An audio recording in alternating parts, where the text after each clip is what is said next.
we're going to be hearing from our friend Amy, who is going to be telling us a little bit about designing from the heart and her experiences with how to get a game out there that kind of means something to you, means something to other people. And she's also going to be talking to us a little bit about how she works with Kickstarter to make those things happen. And I guess in a very similar way to Reaganstock, talking about how to bring people in to relate to you about your game and how to find a product that relates to other people. So please, everybody, give Amy a digital round of applause.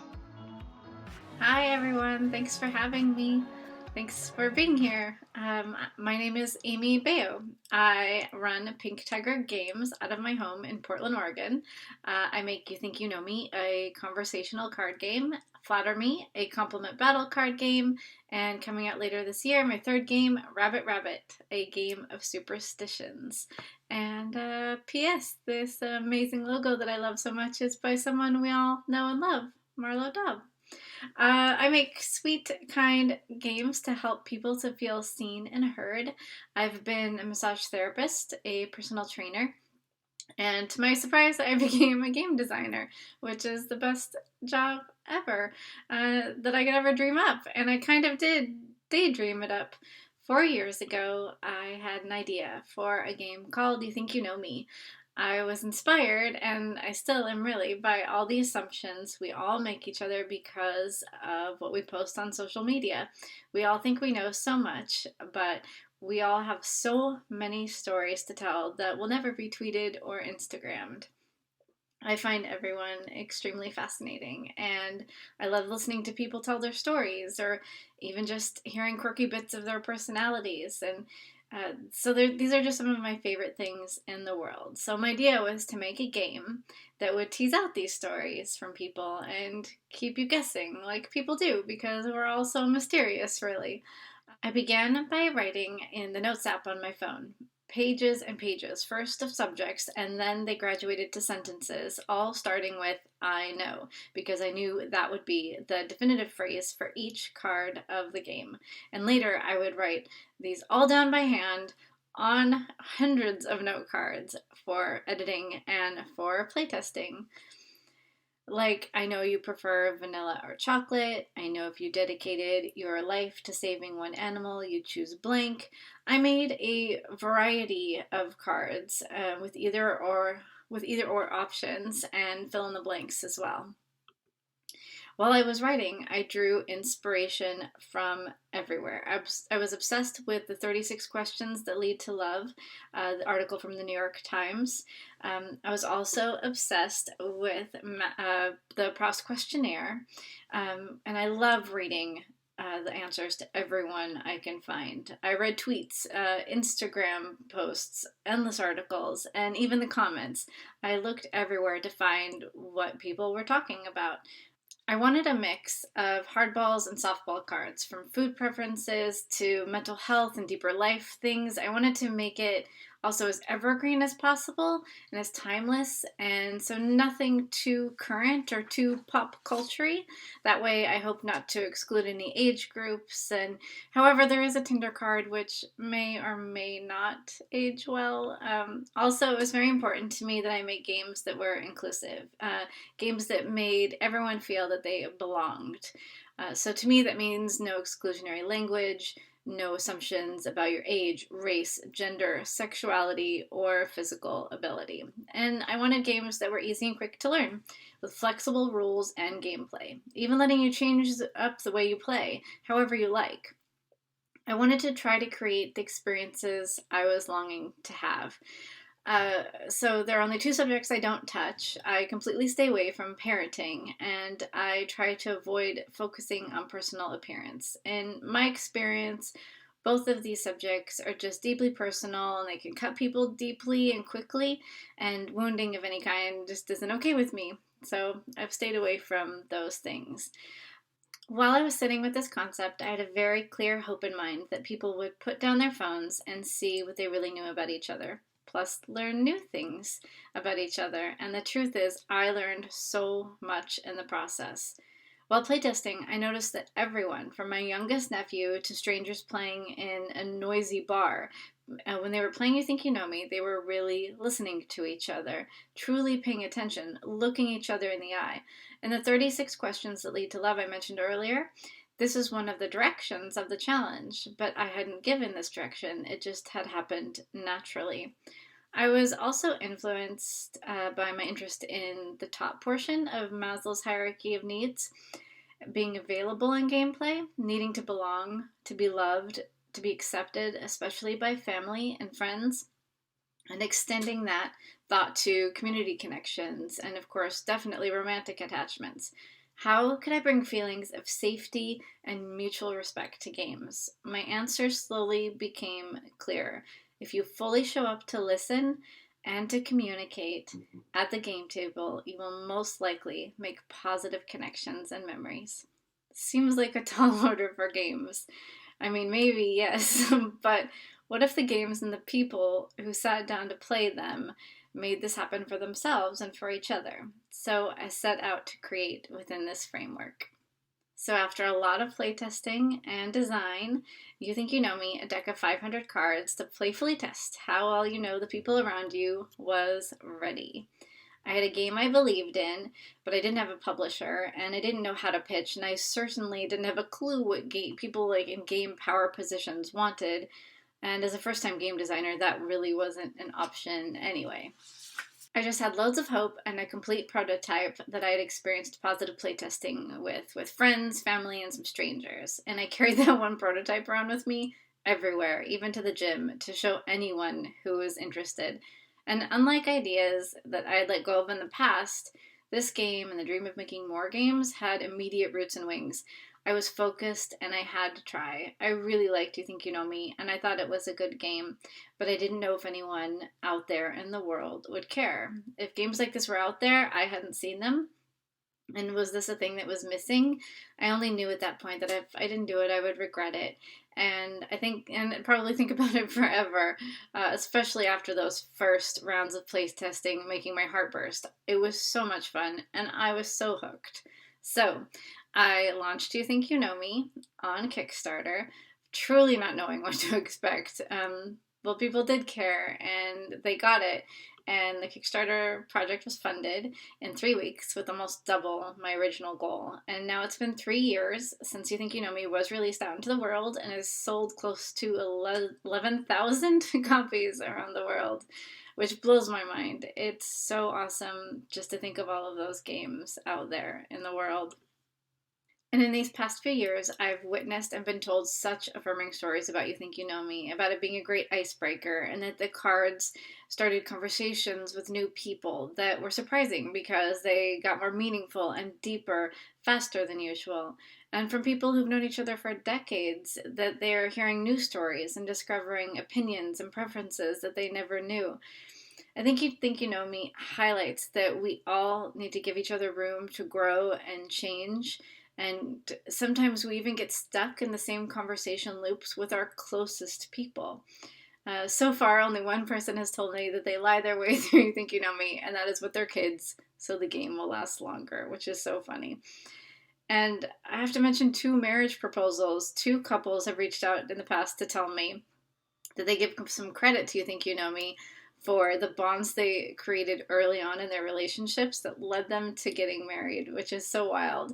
And there might be a 3rd on the way because I just heard from another couple last week. So fingers crossed. That would be pretty fun.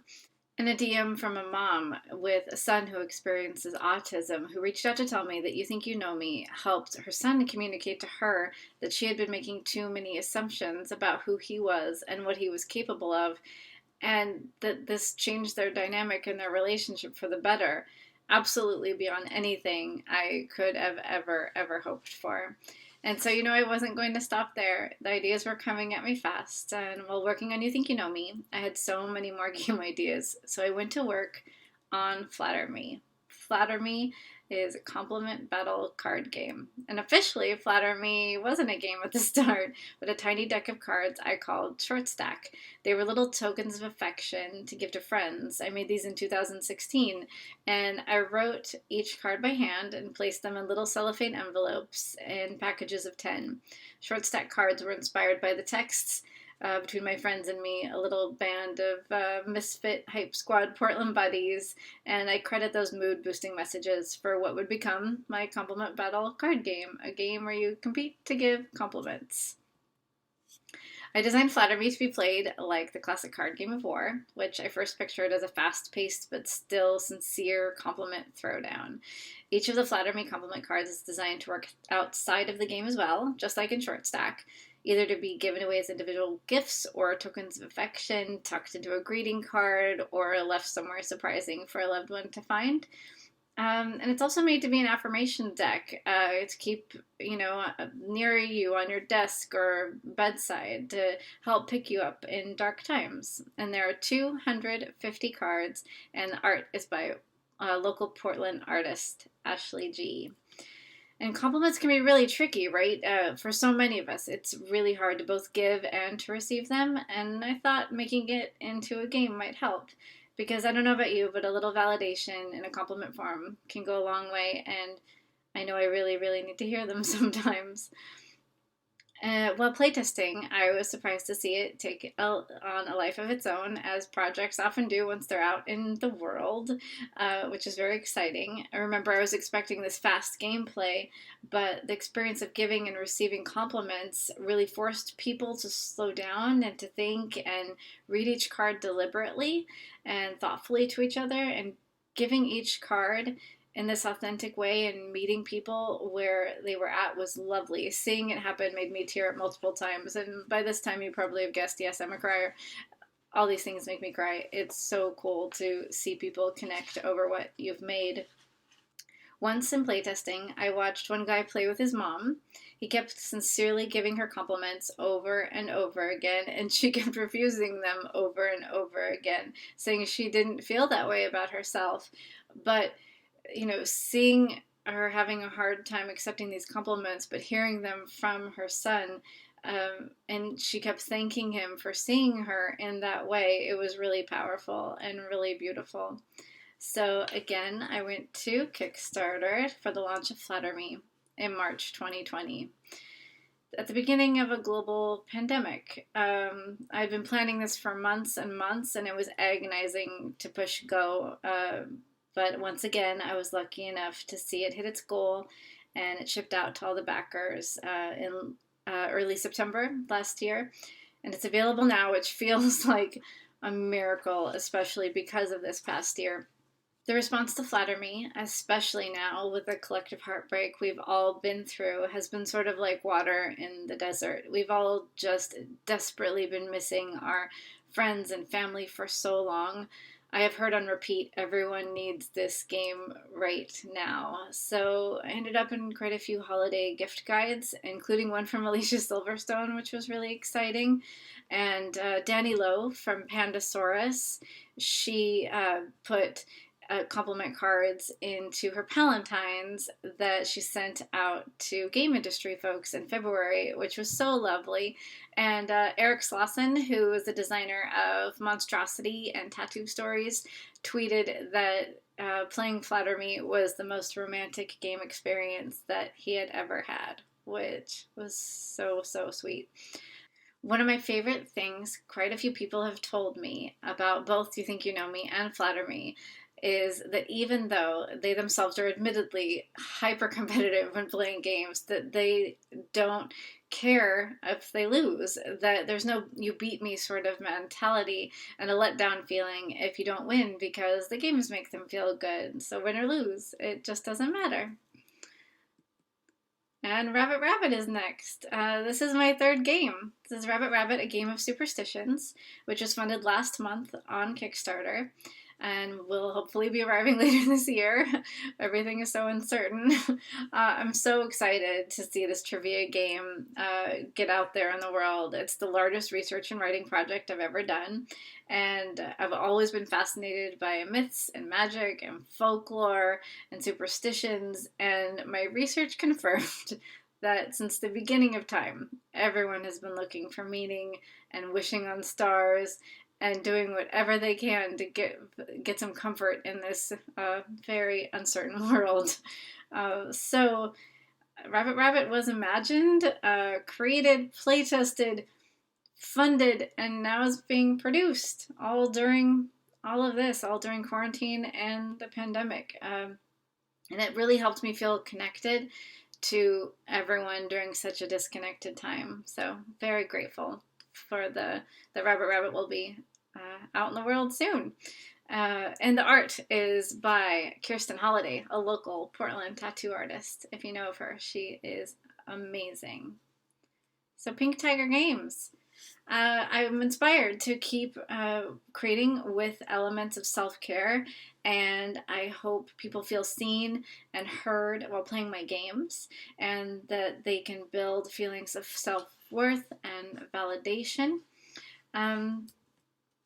And that we're all unique. Showing yourself and others kindness in a thoughtful game setting leads to introspection and honoring your own unique qualities and seeing the uniqueness in others. And empathy takes practice. Empathy and compassion are skills we need to always be building on layer by layer, experience by experience.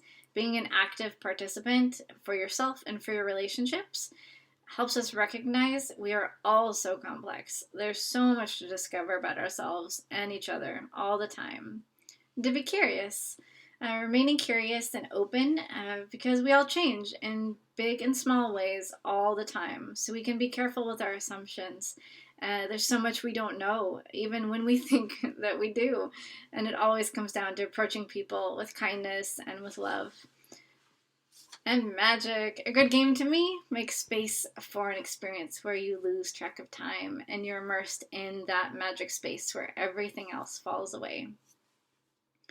I've also learned for sure that overall, games that are thoughtful can be a lovely way to deepen our relationships and make positive memories. If my love of conversation and learning shines through what I create, I know I'm on the right track with a new idea. Card games. I am sticking with card games for sure. Card games are a really sweet spot for me to create in. I find I can construct those easy and flexible rules that I keep mentioning. I love that you can play games pretty much anywhere, anytime with anyone. You can play card games on Zoom. It's sort of handy. And they make good gifts and good conversation starters. Making card games brings me so much joy. And if you want to be the first to know what I'm up to, you can sign up for my email list at pinktigergames.com, and I only send maybe 3 emails a year, so you won't be hearing from me too often, only when I have something exciting to say. And I'm sticking with Kickstarter. Kickstarter has changed my life, and I'm so grateful to the backers and to the community, and I'll continue to create there because it's a great way to find out if there's truly an audience for what I have in mind. So my Kickstarter lessons, these may not apply to everyone, but they served me well so far. Be 99% ready is my first one. If the game goes out tomorrow, you be happy and ready to go. And you can get your professional prototypes done at Print and Play. We all love Print and Play in Vancouver, Washington. They are great. They're fast and ship so quickly. They're super. Keep it simple with rewards. Options for 1 game, 2 games, and 3 games with a price cut and a further price cut and so on. I've had a larger tier available for each of my 3 projects to make a card with me, and that's been a really fun way to connect with the community. And people who make a card with me, they get 3 games and they get them signed if they want them signed, and free shipping. So it's a great way to write with people. Oh, and I do a limited number. Yeah, that's important. Limited number. And make a budget. Of course, we know like so much costs goes into everything we love to do, and it always costs a little bit more than you think it's going to cost. So, take in those Kickstarter fees, taxes, credit card fees, shipping fees, your video production, your prototype production, all of those things. So make a budget that you feel really comfortable with. And keep it short. I like to run campaigns that are 3 to 4 weeks. Of course, during pandemic times, 4 weeks is more of a sweet spot. I liked having that extra week on both Flatter Me and Rabbit Rabbit. Pandemic times.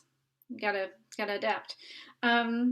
and celebrate when your project is over. Make sure you end on a day and a time that you can either go live, or maybe somebody will be able to connect together in person.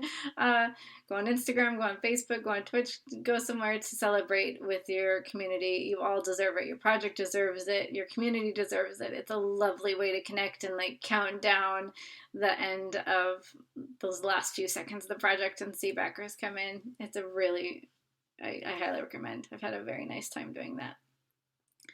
And marketing and outreach.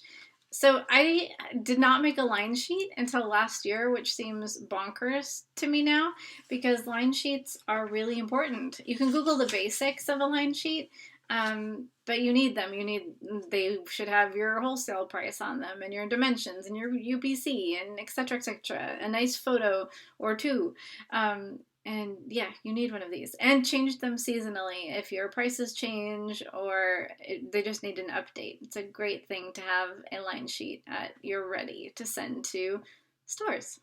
And like I said, reach out to stores, right? So my rule to reach out to stores is, do I love the store? Is the store in a city that I love? Those are the stores that I reach out to. Again, I try to reach out with authentic engagement and send them your line sheet. And reach out to people on social media. This seems like an obvious one, but this is kind of one that I've realized has been so helpful to me, as I've reached out to people who fit with the themes of my games. So maybe not people that even post about games normally, but maybe they just have a larger follower than I do, have a bigger reach, and I can ask them if they're interested in playing my games and seeing my games, and if they say yes, then I send them a game, and that has led to game orders, gift guides,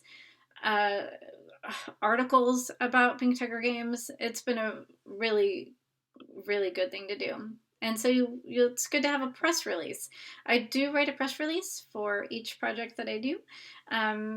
It helps me sort of hone in on what I'm doing. And again, I reached out to people who are local for publications or things that I read and things that I like, and I send them a press release. And that has also led to some positive interactions and media, which of course every bit of media is just so lovely. It's always so much fun.